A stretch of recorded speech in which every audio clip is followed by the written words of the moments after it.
Maths भी करना है, साइंस भी करना है, फिजिक्स भी करना है, केमिस्ट्री भी करनी है, हिंदी भी करना है, इंग्लिश भी करना है। हे भगवान क्या करूँ, कुछ समझ में नहीं आ रहा है। ऐसे सोचते हो ना? अगर आप ऐसे सोच रहे हो तो डोंट वरी, आपकी 50% टेंशन तो मैं अभी दूर कर दूंगा, और बचा हुआ 50% आपकी इंटेलिजेंस और आपका मेहनत करेगी। देखो, बहुत सारे स्टूडेंट्स दूसरे स्टूडेंट को देख करके गलत डिसीजन ले लेते हैं। ये गलत डिसीजन उनके एग्जाम से बहुत भारी पड़ती है। इसलिए पहली बात तो गलत डिसीजन नहीं लेना है। आप सही डिसीजन लो ना लो, कम से कम गलत डिसीजन तो बिल्कुल मत लो।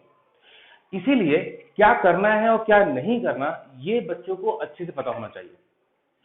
आपको क्या करना है ये हर बार बच्चे सोचते हैं, बट क्या नहीं करना ये बहुत कम सोच पाते हैं। तो सबसे पहले क्या नहीं करना है मैं इस पर डिस्कस करूंगा, बजाय कि क्या करना है। इससे पहले मैं आपको एक बात बताना चाहूंगा। कुछ दिन पहले की बात है, मेरे स्टूडेंट्स जो ऑफलाइन स्टूडेंट्स हैं, वो मुझे बहुत टेंशन लग रहे थे। मैं एग्जाम टेस्ट भी ले रहा था उनका, तो नंबर ऐसे ही मतलब बहुत अच्छे नहीं आ रहे थे।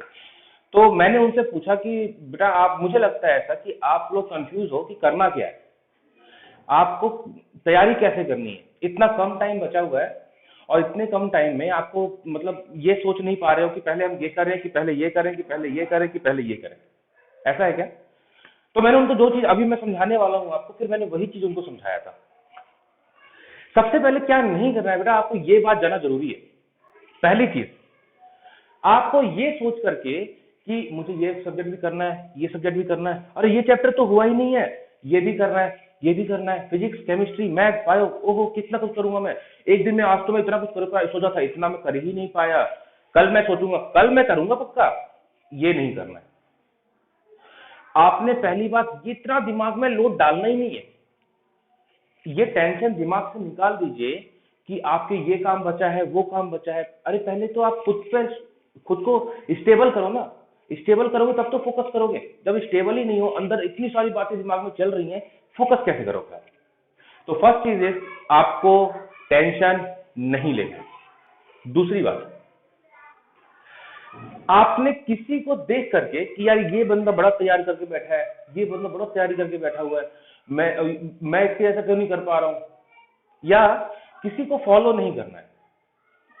कोई कुछ भी करता है, उसकी अपनी लाइफ है, वो अपने अकॉर्डिंग चल रहा है, उसकी अपनी कैपेबिलिटी है। पहली बात, वो सपोज करिए कि आपको 1 घंटे में याद होता है, उसे क्या पता आधे घंटे में याद हो जाता हो, तो आप उसे कंपेयर कर सकते हो?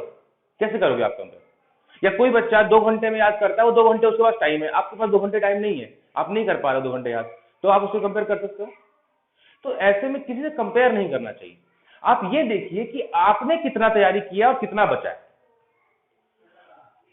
दूसरों को फॉलो नहीं करना है, ये दूसरी बात है। थर्ड पॉइंट है कि आपको ये बिल्कुल नहीं सोचना है कि मैं 100% सिलेबस करके रहूंगा। नहीं, ऐसा नहीं सोचना है। इसकी जगह पर आप ये सोचिए कि मैं अपना 100% दूंगा। अगर आप ये सोचते हैं कि मैं 100% सिलेबस कंप्लीट कर लूंगा और बाय द वे नहीं कर पाते हैं, तो इससे घबराहट उत्पन्न होती है। आप अंदर से बेचैन हो जाते हो, मैंने तो ये सोचा था और मैं ये कर ही नहीं पा रहा हूं, और फिर आप अंदर से निराश होने लगते हो। आप लोग को लगता है कि यार मैं जो चाहता हूं मैं वो नहीं कर पा रहा हूं, आपको ऐसा फील होता है। तो इससे बेहतर ये है कि आप कोई प्लान मत कीजिए कि मैं, मेरा टारगेट है 100% सिलेबस का। नहीं, आपका ये टारगेट होना चाहिए कि आपको अपना 100% देना है। हाँ, सिलेबस करने का तरीका मैं बताऊंगा अभी आपको, लेकिन टारगेट जो है वो 100% फिक्स नहीं करना है। आपने ये देखना है कि भाई मैं अपना 100% दूंगा। अभी 100% होगा, 90 होगा, 80 होगा, 60 होगा, 70 होगा, पता नहीं कितना होगा, बट होगा जरूर। मैं दूंगा अपना 100%। ये थर्ड पॉइंट वेरी इंपॉर्टेंट। ये तीनों बहुत इंपॉर्टेंट पॉइंट थे। अब बात करते हैं कि क्या करना है। हाँ सर, ये अब मेन मुद्दे पे आए हैं। ऐसा कुछ नहीं है। देखो, जो जिसे पता होगा ना कि क्या नहीं करना है, वही सही डिसीजन ले सकता है कि क्या करना है। तो सही डिसीजन का मंत्र एक्चुअली यही है कि क्या नहीं करना है पहले ये जान लो। पता लगे जो नहीं करना है वो कर बैठे और जो रिजल्ट था वही कुछ उल्टा ही आ गया।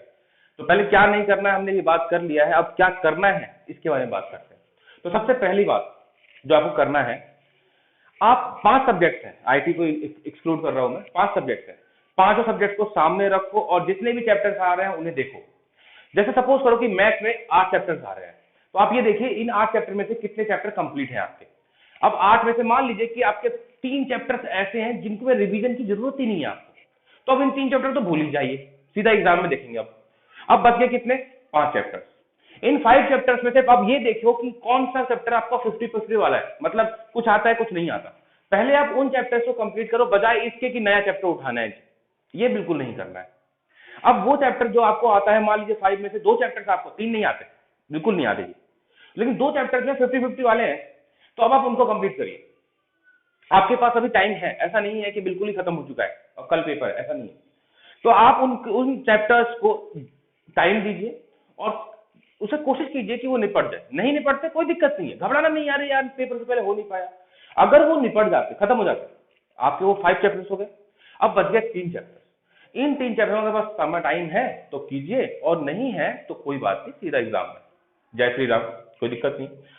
अब ऐसा केवल मैथ में नहीं करना, फिजिक्स में भी करना है, केमिस्ट्री मतलब साइंस में भी करना है, सोशल साइंस में भी करना है, इंग्लिश में भी करना है और हिंदी में भी करना है। खैर इंग्लिश हिंदी का तो अलग ही पैटर्न होता है, उसमें आपको ज्यादा बेटर ये है कि पैसेज वगैरह की तैयारी करें, मतलब उसमें भी देखना है कि कौन सा सिलेबस जल्दी हो सकता है आपका।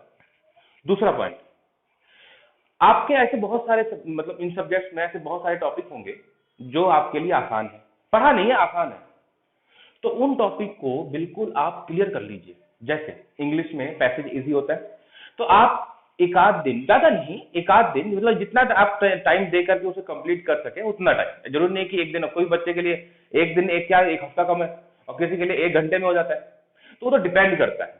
आप ये सेकंड पॉइंट बता रहा हूं मैं, आपको ये देखना है कि जो सब्जेक्ट्स हैं, जैसे कि इंग्लिश हो गया, हिंदी हो गया, आपका उसमें जो इजी टॉपिक्स है ना, उनको पहले कंप्लीट कर लीजिए, अभी करते चलिए लाइन से, मतलब वहां पर उस समय दिक्कत नहीं आनी चाहिए।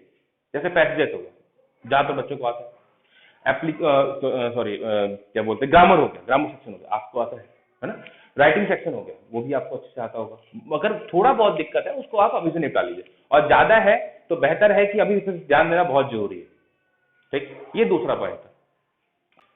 तीसरा पॉइंट, ये करते करते आप हो सकता है 24 घंटे में 12 घंटे, 10 घंटे, 14 घंटे पढ़ रहे होंगे, आपकी हिम्मत टूटने से लग सकती है, आप अपने अंदर से निराश हो सकते हो। ऐसा कई बार बच्चों के साथ होता है, हम भी होते हैं, मैं खुद भी ऐसा फील करता हूँ कई बार। ऐसे में बेटा आपको अपने मनोबल को टूटने नहीं देना है। देखो, आज ये स्थिति अगर आपकी पैदा नहीं होती अगर आपने पहले स्टडी किया होता, अब पहले स्टडी नहीं किया तो अभी तो ऐसा होगा ही होगा। इसको एक लाइन में बोलूं मैं तो, अब आपका अगर आपने खल में सर दे ही दिया है तो मूसर से क्या डरे है? मतलब कहने का ये है कि अब आपने गलती करी बैठा है तो अभी डरना क्या है, अब आपको अपने हिसाब से प्लानिंग से चलना होगा। तो जब भी निराश होने लगे मन, जब भी हताश होने लगे मन, आप अपने अपने ईश्वर को जिन्हें आप मानते हो याद करके हिम्मत मांगिए उनसे कि सर हिम्मत दीजिए भगवान, मुझे लड़ना है और मुझे 100% करके अपने मार्क्स को, अपने रिजल्ट को बढ़ाना है। देखो, ईश्वर से ज्यादा कुछ मांगना नहीं, मतलब बहुत कुछ मांगना नहीं चाहिए, वो सब कुछ भगवान सबको देते हैं, सब कुछ, सबकी प्रॉब्लम को समझते हैं वो। बस आपने उनसे इतना कहना है कि आपका ध्यान करके भगवान मैं कर रहा हूँ, बस मेरी हिम्मत को बढ़ाए रखना, मेरी हिम्मत नहीं टूटनी चाहिए। अगर मेरी हिम्मत टूट गई तब तो मैं हार मान के बैठ जाऊंगा। और इसके लिए मेरे पिता ने मुझे, मैं 11th में जब मैं था तो मैं ऐसे ही, मैं बहुत घबराया हुआ था, डरा हुआ था, एग्जाम था उसको, तो मेरे पिता ने मुझे एक लाइन दिया था। वो लाइन ये था, नर हो ना निराश करो मन को, कुछ काम करो, कुछ काम करो। ये लाइन उन्होंने बोली और उन्होंने कहा बेटा देख, ज्यादा से ज्यादा 2 ही चीजें हो सकती हैं। मेरे पिता जो है खुले विचारों के हैं, मेरे दादाजी भी ऐसे ही खुले विचारों के थे, और हिम्मत देने वालों में से थे, डराने वालों में से नहीं थे, अरे ये मेरा बेटा ऐसा है, ये है, वो है, वो सब नहीं था।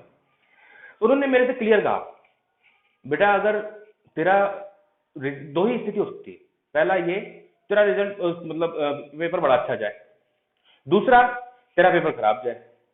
अच्छा गया कोई नहीं, नेक्स्ट क्लास में, और खराब गया कोई दिक्कत नहीं है यार, इसी क्लास में रहेगा, और क्या होगा, 1 साल बर्बादी तो होगा, लेकिन तेरी ये कमजोर हिम्मत तुझे कमजोर कर देगी, तुझे निराश नहीं होना है।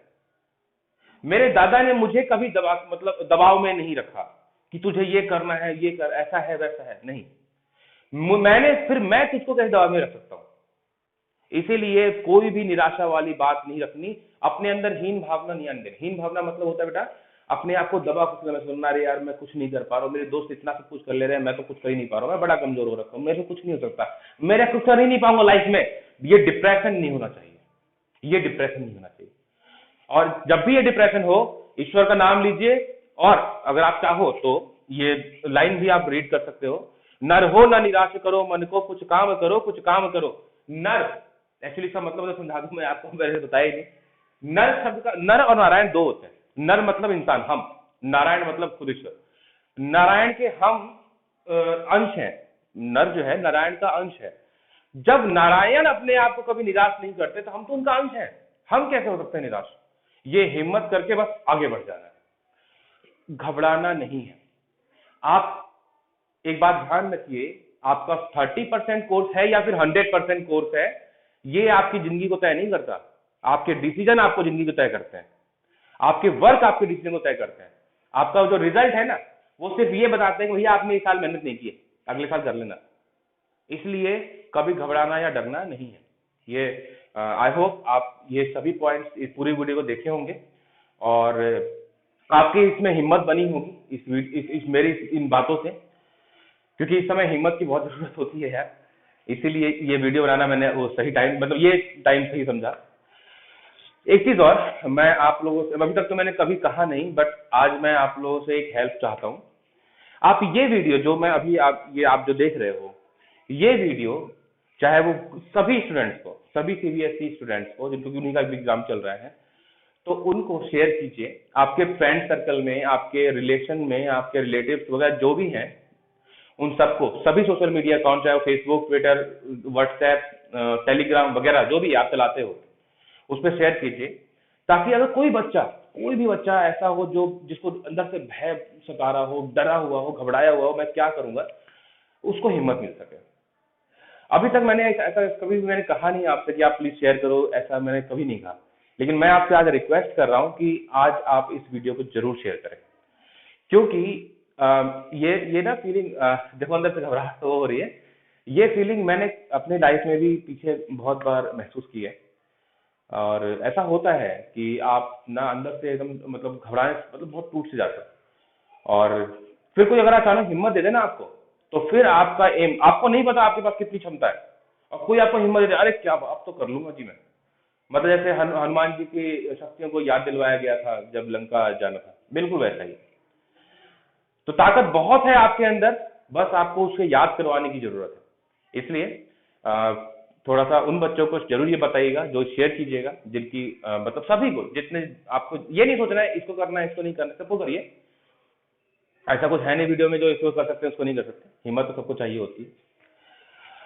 बेस्ट ऑफ लक आप सभी के को एग्जाम के लिए। आज ये बहुत समय पहले ही मैं बोल रहा हूँ, 8 दिन बचे हैं अभी आपके, और आई होप आप सभी बहुत अच्छा करेंगे। Thank you.